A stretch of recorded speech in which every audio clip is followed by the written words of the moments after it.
So I'm sorry we can't entertain you at the Mulgrave Heritage Centre. As you see, construction is going on here.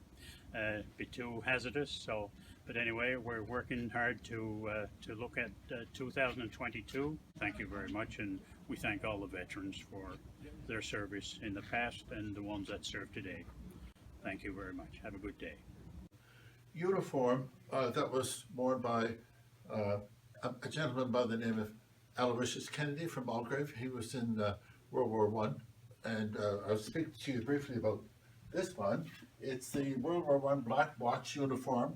The hat, at different times they wore these, and also the kilt itself, and we can see it's well worn. Also, the coat is here, and it was extremely heavy. We should also be aware that these are fragile and that we shouldn't touch them if at all possible. And there's his beret and so on. Now, Aloysius Kennedy was born in Mulgrave. He raised a family here, and when he came home from Europe, he became the captain on one of the two train ferries that we had running here between Mulgrave and Point Tupper. He raised his family here. One of his grandchildren became quite noted as a runner, and she became an Olympic athlete. She entered 2 or 3 of the Olympics during her time.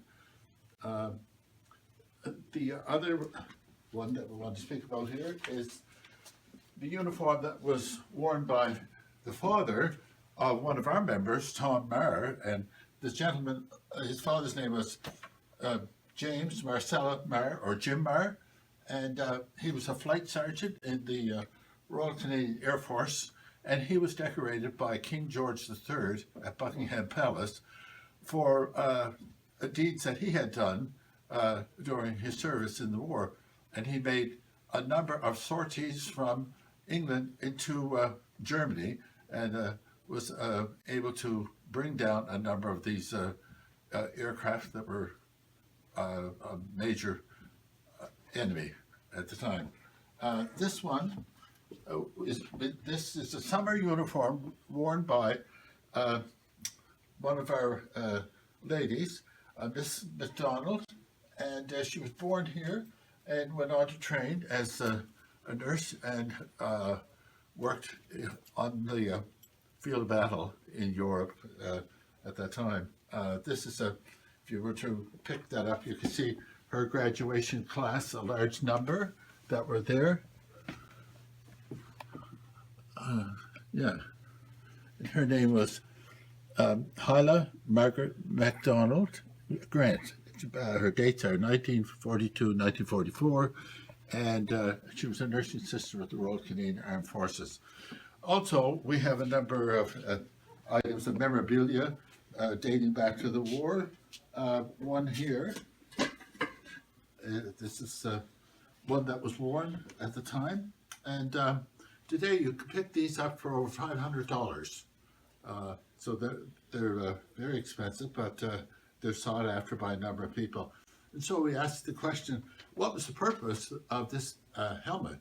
Well, the material used was heavy metal, and it was formed in the shape of our heads, but it also extended over our neck and down over our forehead, and it protected us from shrapnel, rocks, mud, and other things that would fly in the air during the battle.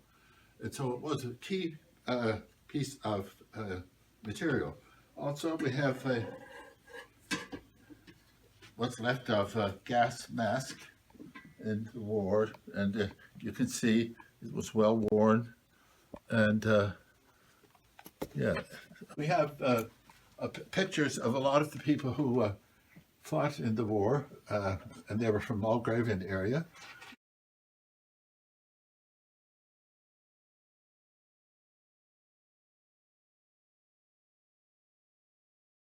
We're up at the site now of the former military barracks and hospital during the war. That's all gone here now, but it was an active spot years ago. And then once the barracks was done and the war was over, it turned into the hospital in Remembrance County. So that's That's the history of the barracks and the little hospital they had up there.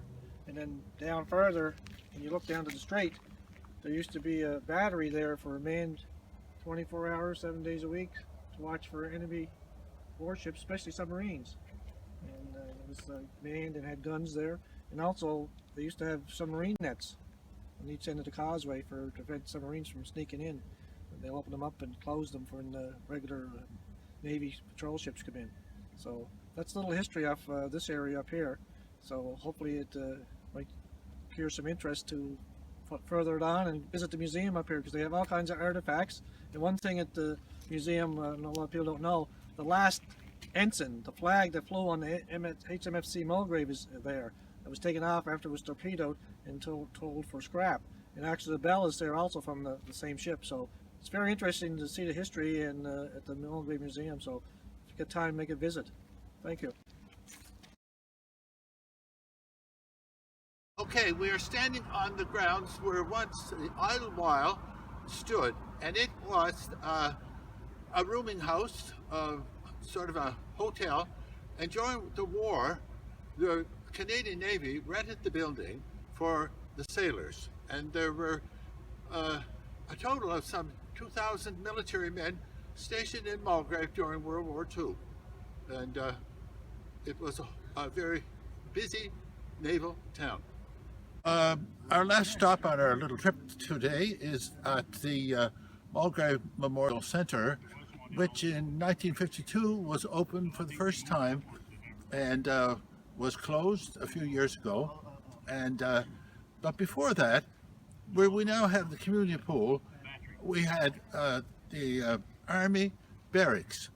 And it consisted of 3 long halls to accommodate, like as I said to you in the other stop, we had over 2,000 military personnel in Mulgrave during the war.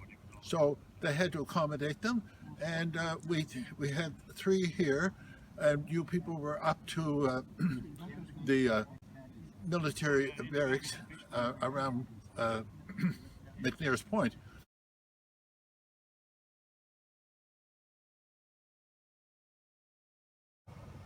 The Legion was formed years ago after the First World War.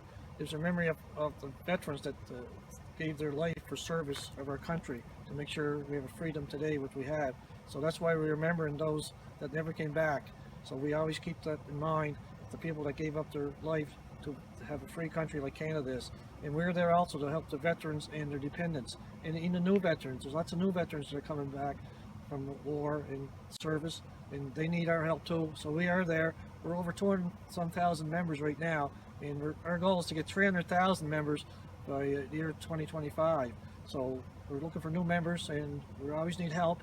And no problem joining the Legion. You can join anytime at all, and we'll welcome new members at any time. So that's what the Legion's there for, to help remember the veterans who gave up their lives, and the veterans and their families are the dependents from people that we service, to help them, funding different projects for them if they need assistance on buying furniture or apartment, helping with the rent, heating systems, medical devices, things like that. So we're there to help in any way we can. So just pass the word around that if you know any veterans that need help, let us know.